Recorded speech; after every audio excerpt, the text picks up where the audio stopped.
कि इन्होंने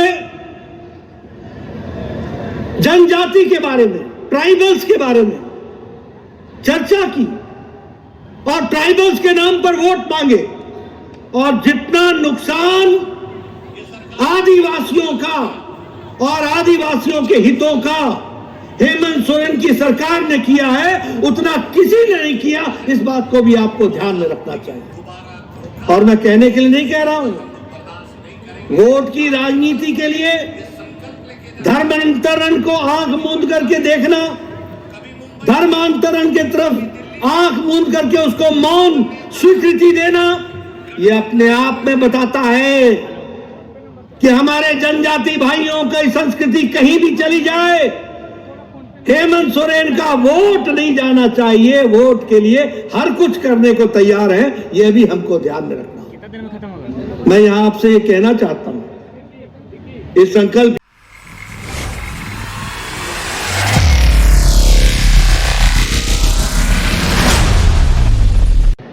कि भगवान बिरसा मुंडा के पुण्य भूमि पर, पवित्र भूमि पर मुझे संकल्प यात्रा के समापन में आप सब लोगों के साथ शामिल होने का सौभाग्य प्राप्त हुआ है। जो मैं उत्साह देख रहा हूं, जो मैं उमंग देख रहा हूं, वह बताता है कि आप लोगों ने संकल्प ले लिया है कि अगली बार फिर से यहां कमल खिलाना है और भारतीय जनता पार्टी की सरकार को लाना है। मैं जब यहां आया हूं तो मैं इस वीर भूमि, सपूतों की भूमि, उनको मैं भूल नहीं सकता, जिन्होंने आजादी की लड़ाई में अपना सर्वस्व लुटाया, अपने आप को आहूत किया और देश की रक्षा के लिए उन्होंने अपने आप को समर्पित किया। ऐसे में आदरणीय श्री सिद्धू जी को याद करना, कानू मुर्मू जी को याद करना और भगवान बिरसा मुंडा जी से प्रेरणा लेना और उनको नमन करते हुए अपनी बात को प्रारंभ करना, यह हमारा धर्म भी बनता है और उनसे आशीर्वाद लेना यह हमारा कर्म भी बनता है। हम जानते हैं कि आदिवासियों की चर्चा तो बहुत लोगों ने की, आदिवासियों के बारे में बहुत लोगों ने बहुत सी बातें की, लेकिन जनजातीय गौरव दिवस 15 नवंबर भगवान बिरसा मुंडा जी के जन्मतिथि को अगर किसी ने जनजातीय गौरव दिवस के रूप में स्थापित किया तो वो आदरणीय प्रधानमंत्री नरेंद्र मोदी जी ने स्थापित किया। यह भी हमको ध्यान में रखना चाहिए। हम यह भी जानते हैं कि अटल जी ने झारखंड का प्रदेश बनाया। मुझे अपना बचपन याद है, उस समय हम उसको उत्तरांचल कहते थे और वनांचल कहते थे। ये लड़ाई वनांचल की और उत्तरांचल की लंबे समय से चल रही थी, लेकिन कांग्रेस में दिल्ली में बैठे हुए नेताओं के कानों में पढ़ करके भी इन्होंने जैसे कान में रुई डाल रखी हो, कभी सुनने का नाम न लिया हो, कभी भावनाओं के बारे में सोचा ना हो, इस तरीके की स्थिति भी हमने यहां झारखंड में भी देखी और उत्तर प्रदेश में उत्तरांचल में भी देखी। लेकिन ये भारत रत्न श्रीमान अटल बिहारी वाजपेयी थे, जिन्होंने प्रधानमंत्री बनते ही यहां पर झारखंड की स्थापना की और उत्तर प्रदेश में उत्तराखंड की स्थापना की और 2 नए प्रदेश बना करके दिए। ये भी हम सबको ध्यान में। इसलिए कहने वाले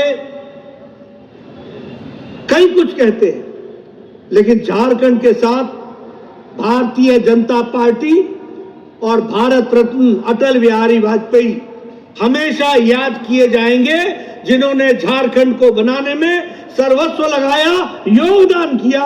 इसको भी हमको ध्यान में रखना चाहिए। भ्रष्टाचार में डूबी हुई है, यह भी लोगों को मालूम है। और इसलिए डरते डरते आप इधर से उधर आज की तारीख आगे मांगो, तारीख पर तारीख मांगो। बताओ ये कर रहे हैं कि नहीं कर रहे हैं? कर रहे हैं कि नहीं कर रहे हैं? आपने कभी देखा कि कोई मुख्यमंत्री खुद के नाम पर जमीन का टेंडर निकलवाता हो? कभी देखा? कभी देखा कि कोई मुख्यमंत्री खुद के नाम पर जमीन का टेंडर निकलवाए? देखा है क्या? देखा है क्या? यह है आपका मुख्यमंत्री, ऐसा है आपका मुख्यमंत्री। मैं खुलेआम आरोप लगा रहा हूं, मंच से लगा रहा हूं। है किसी में ताकत तो हमारी बात को टाल करके देखे या गलत साबित करके देखे। यह है भ्रष्टाचार। आप बताइए, आपने किसी को देखा कि जमीन हड़पने के लिए अपने माता पिता का नाम ही बदल दिया हो? आपने देखा?